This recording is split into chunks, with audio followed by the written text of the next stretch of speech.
வக்ரதுண்ட மகாகாய சூரியகோடி சமப்பவா நிர்விக்னம் குருமே தேவா சர்வகாரியேஷு சர்வதா.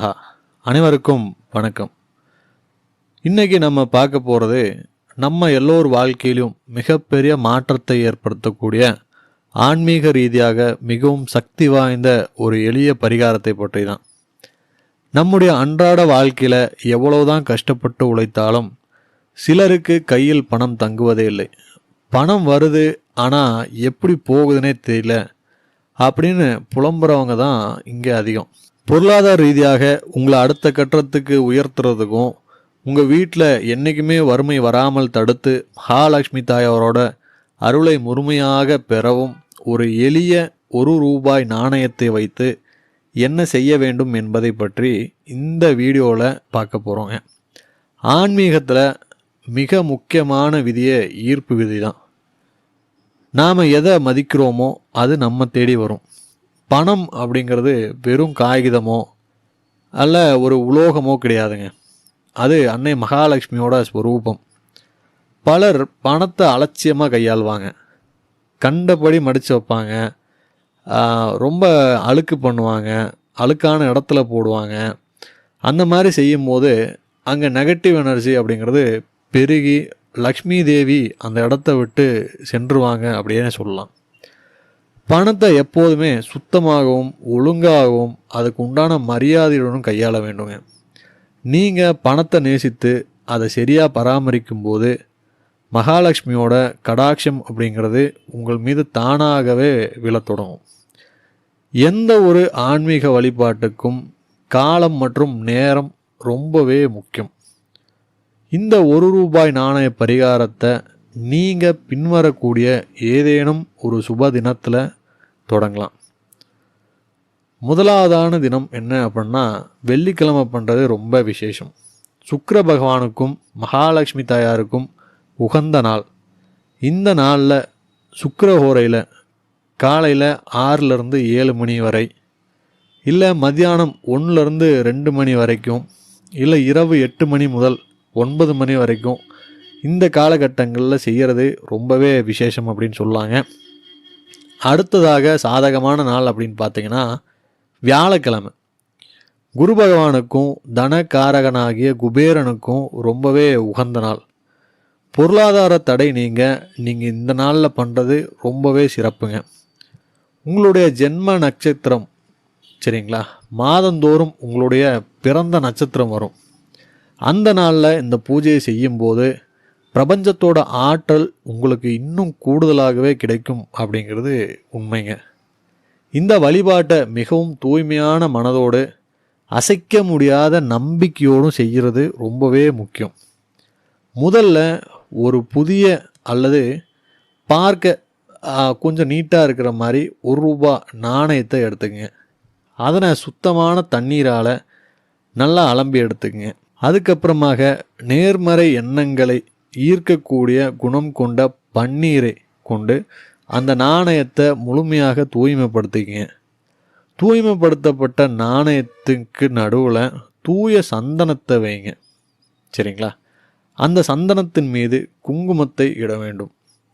ஆன்மீக தத்துவத்துப்படி சந்தனமும் குங்குமமும் இணைவது லக்ஷ்மி நாராயண தத்துவத்தை குறிக்கும். அதாவது மகாலட்சுமியும் மகாவிஷ்ணுவையும் இணைந்து உங்களுக்கு அருள்பாலிக்க போகிறாங்க அப்படிங்கிறது தான் இதோட சாராம்சம். இப்போது ஒரு சிறிய மஞ்சள் நிற இல்லை சிவப்பு நிற துணியையோ அல்லது சுத்தமான ஒரு பேப்பரையோ எடுத்துக்கோங்க. ஆன்மீகத்தில் மஞ்சளும் சிவப்பும் ஈர்ப்பு திறனை அதிகரிக்கக்கூடிய ஒரு தெய்வீக நிறங்கள். அந்த துணியின் மீது நாம் தயார் செய்து வைத்துள்ள அந்த நாணயத்தை வைங்க. அந்த நாணயத்து கூட கொஞ்சமாக அக்ஷதை மாதிரி ஒரு பச்சரிசி கொஞ்சம் எடுத்து சுத்தமான துளசி இலை ஒன்று அதில் வைங்க. பச்சரிசி அப்படிங்கிறது தானிய வளம் மற்றும் அழியாத வளத்தை குறிக்கும். துளசி இலை பெருமாளின் பிரியமான அம்சம் அப்படிங்கிறதுனால அது செல்வத்தை நிலைநிறுத்த உதவும். இப்போது இந்த விஷயங்கள் அனைத்தையும் சேர்த்து ஒரு சிறிய முடிச்சாக அல்லது ஒரு பொட்டலமாக கட்டி கொள்ளுங்க. இந்த முடிச்சை உங்கள் வீட்டு பூஜை அறையில் உள்ள மகாலட்சுமி அல்லது குபேரனோட படத்துக்கு முன்னால் வைங்க. சுத்தமான நெய் அல்லது நல்லெண்ணெய் இட்டு தீபமேற்றி தூப தீபங்கள் காட்டி மனமுருக பிரார்த்தனை செய்யணுங்க. என் வீட்டில் உள்ள பண கஷ்டங்கள்லாம் தீரணும், நேர்மையான வழியில் வருமானம் பெருகணும் அப்படின்னு அன்னை லக்ஷ்மியை வேண்டி உங்களோட குலதெய்வத்தையும் நினைத்து மனதார வழிபடுங்க. பூஜை அனைத்தும் நிறைவடைந்த பிறகு இந்த சக்தி வாய்ந்த நாணயம் முடிச்ச நீங்கள் 2 இடங்களில் வைக்கலாங்க. முதலாவதாக உங்கள் வீட்டு பூஜை அறையிலேயே சுவாமி படத்துக்கு அருகிலேயோ அல்லது பீடத்துக்கு கீழேயோ பாதுகாப்பாக வைக்கலாம். அடுத்ததாக உங்கள் பணப்பெட்டி, நீங்கள் பணம் வைக்கும் பீரோவாக இருக்கலாம், இல்லை நீங்கள் கல்லா பெட்டியாக இருக்கலாம், அல்லது உங்கள் பர்ஸில் கூட இதை வச்சுக்கலாங்க.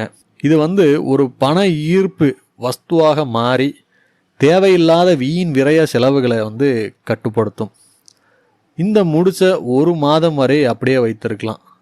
1 மாதம் முடிந்ததும் அடுத்த 30 நாட்களில் அல்லது அடுத்த மாத விசேஷ நாளில் அந்த முடிச்ச அவிழ்த்து பழைய நாணயத்தை எடுத்து தனியாக வைத்து கொள்ளுங்க. அதிலிருந்து துளசி இலையை ஒரு செடியிலையோ அல்லது மரத்தோட வேர்லையோ இல்லை கால் படாத மாதிரி அப்படியே அதை போட்டுருங்க. அதன் பிறகு மீண்டும் அதே துணியை பயன்படுத்தி ஒரு புதிய நாணயத்தை வைத்து இதே வழிமுறையை மறுபடியும் செய்யணுங்க. சேகரித்து வைக்கப்படும் பழைய நாணயங்களை நீங்கள் கோயில் உண்டியல்லையோ இல்லை ஏழை எளியவர்களுக்கு பசியை தீர்க்கக்கூடிய வகையில் தான தர்ம காரியங்கள்லையோ பயன்படுத்தலாம். நண்பர்களே, இந்த ஆன்மீக கர்மாவானது உங்கள் மனதிற்குள்ள ஒரு பெரிய நேர்மறை எண்ணங்களையும் ஆழ்ந்த அமைதியும் ஆத்மார்த்தமான தன்னம்பிக்கையும் விதைக்கும். என்னோட இறைசக்தி இருக்கிறது அப்படிங்கிற எண்ணம் தான் உங்களுக்குள்ள ஒரு புதிய உத்வேகத்தை உண்டு பண்ணும்.